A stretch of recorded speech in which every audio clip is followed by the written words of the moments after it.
Alright, here we go. Let's try another example. This one's going to be exactly the same as the last one, but it's going to give us a different graph. Okay, this time we've got x squared minus 2x minus 3. Okay, so let's do the same thing that we did last time. Let's find the y-intercept first. Okay, do you remember how to get the y-intercept? Hopefully you said x equals 0. So we're going to set y equals 0 squared minus 2 times 0 minus 3. So when I do that, 0 squared is 0, minus 2 times 0, which is 0. So y equals negative 3. So I'm going to put that down. Alright, now we'll go on to, next we did the x-intercept. Okay. So the x-intercept is when y equals 0. Okay, so we'll set 0 equals x squared minus 2x minus 3. Again, this one you can't solve by using radicals because you have both an x squared and an x. So the only way to solve this one is by either factoring or by using the quadratic formula. Just for the fun of it, let's do the quadratic formula. Okay, so let's go negative b plus or minus square root of b squared minus 4ac all over 2a, right? And x equals that. Okay, so x equals negative b, so b is negative 2, so negative b would be positive 2, plus or minus the square root of b squared. Now b is negative 2, so negative 2 squared minus 4 times a times c all over 2a. Alright, so negative 2 squared is 4.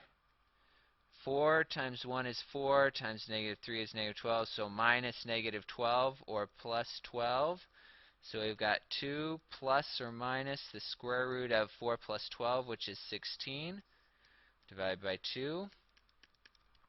Now I know the square root of 16 is 4, so 2 plus or minus 4 divided by 2.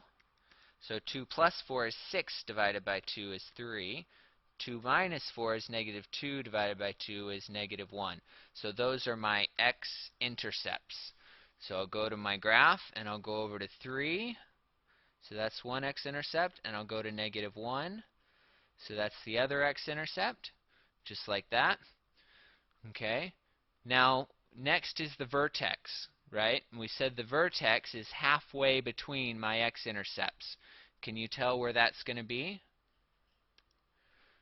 Hopefully you said it's going to be right here at 1. So the vertex should be somewhere on that line. Remember, this is going to be, do you remember the name for this line?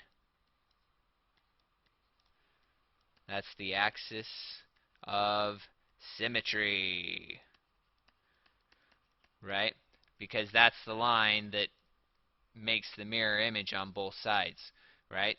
So now if you weren't sure how to get the middle, then just take these two numbers, 3 plus 1, 3 and negative 1, add them together. 3 plus negative 1 divided by 2. So 3 plus negative 1 is 2, divided by 2 and we get 1. That's this value right here. Now that's not the vertex, that's just where the axis of symmetry is. To find out where the vertex is, I actually have to take this 1, where the line of symmetry is, and put that into my equation. So to get the vertex, I'm going to take y equals 1 squared minus 2 times 1 minus 3. So 1 squared is 1, minus 2 minus 3, so 1 minus 2 is negative 1, minus 3 is negative 4. So the x value is 1, the y value is negative 4. So we'll go down right there. Now this point I can mirror over on the other side, right? It's one space away, so I can go one space over this side.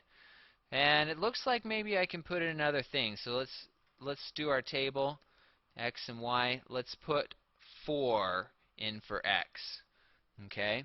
So we're going to go 4 squared, y equals 4 squared minus 2 times 4. This is just so we can get a couple more points so that our graph looks a little bit more complete.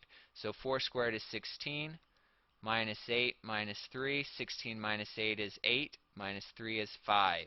So if I put 4 in for x, I get 5 out for y. So we'll put that point on there. And again, that's 1, 2, 3 spaces over. So 1, 2, 3 spaces over the other way.